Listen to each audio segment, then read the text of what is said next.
Hello, my name is Josh. This portfolio is a visual reflection on how my works have progressed over the years and looks at three key themes that have arisen while curating it. My first experience in forming a complete body of work with deliberate design was through photography. With an untrained eye, this early design work centered on experimentation and caused me to design through intuition and influenced me through its pursuit of balance, symmetry, composition, texture, and shape, which can be seen as building blocks throughout my works. When beginning new projects, I now often reflect on this and allow my intuition and experiences to guide me until I have formed a basis for my design that I can then build upon with a deepened appreciation of design elements and a matured architectural language.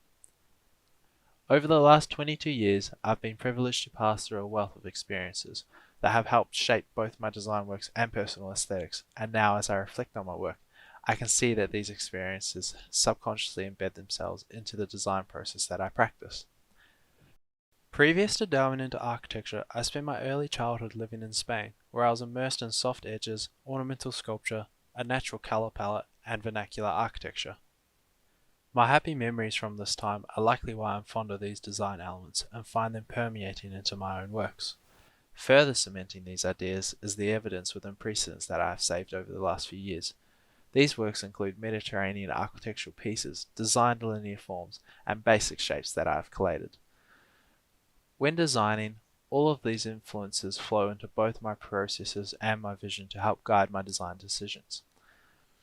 Upon reflection of my portfolio as a whole, three major themes emerge: respect, the symbol, and the sculptor. Respect. The concept of respect bleeds into all aspects of my creative process. Respect in this instance means different things. I want to respect the cultural environment I'm designing into and the environment itself, but I also want to respect design features I use.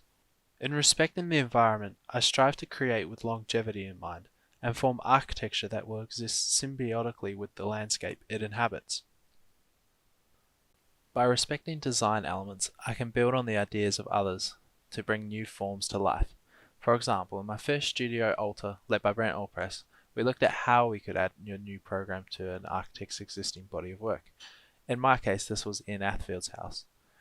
This process is delicate in the way you must respect what is already there, but allow the pre-existing design elements to guide the new architectural language in a direction that evolves to reflect your own personal aesthetic as a designer. I found myself delving into Athfield's history and trying to understand the way he designs unique compositions of form and ornamentation. Athfield stated that when you're designing, you need to work in with the existing situation which defines the existing environment and surroundings. In taking on this idea, I began to mimic qualities of his building, such as the piping system he runs throughout his work, trying to embody how he would add to the site so that I could respect his body of work and maintain the integrity of the project. A major design element of the existing structure is the white stucco that is used throughout the buildings. I continued with the same material but chose to use a contrasting black stucco to not have my own design mistaken as part of the original building. This understanding and balance between the old and new then flowed into my following studios, but in a different manner. In Cabinet of Curiosity, the site's cultural context was central to the design process. I wanted to incorporate features that were cemented in the pre-existing dialogue of the area. I committed my initial design process to responding to this, figuring out what the community there looked like, how they interacted with the area and the cultural history of the place, and then trying to work these ideas into my work through the manipulation of color that reflected the vibrant community, the unique floor plates, and the exuberant facade details, along with the symbolic attributes incorporated into the design. This was achieved by gathering images of important historical and current moments of the site and creating collages which I then used as a basis for the initial form of the building. A design process that incorporates respect has led me to creating works that live and breathe amongst the people that occupy the spaces in my architecture. This leads to the second theme, the symbol. When I design, I am always looking for ways to include precedent into my work. One of the ways I do this is through symbolic embedment, in which I use symbolism to express stories through my designs. In the studio altar, I used symbolism to continue the bold statements that Athfield was making through his work by incorporating the iconic lookout tower into my design that he used as the main feature, projecting his disdain towards possible nuclear developments in New Zealand.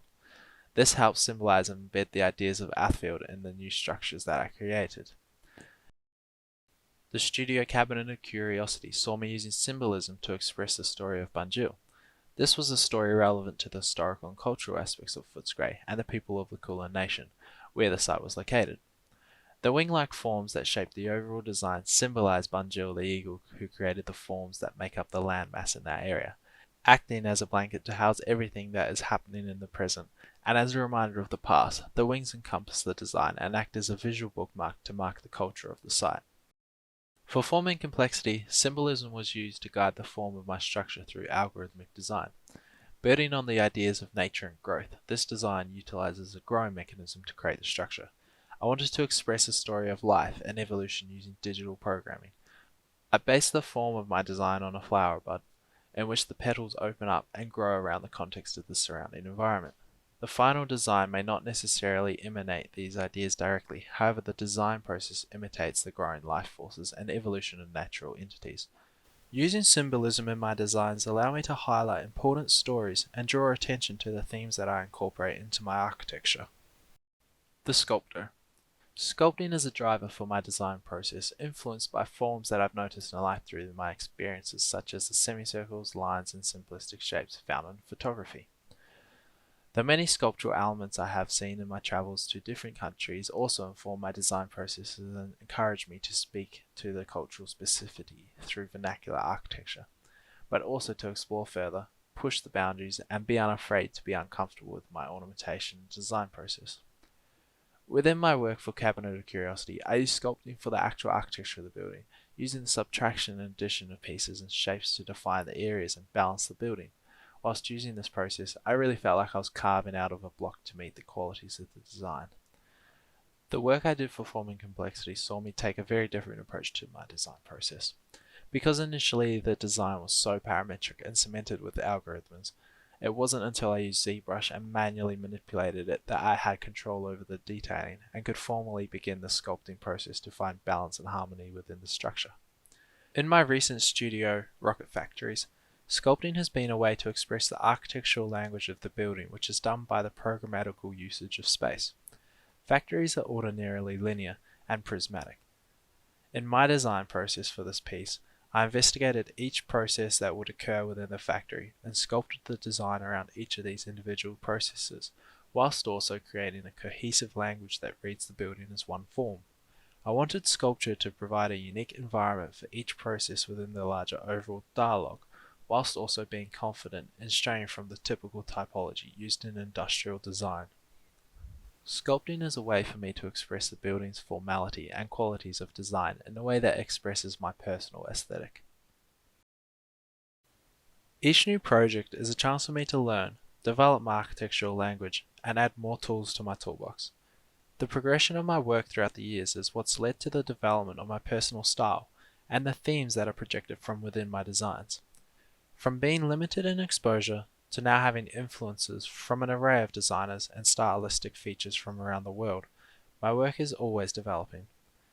I hope to keep exploring the uncomfortable formality and sculpturing within architecture to express the vernacular and cultural specificity in preserving and respecting all elements within my design process.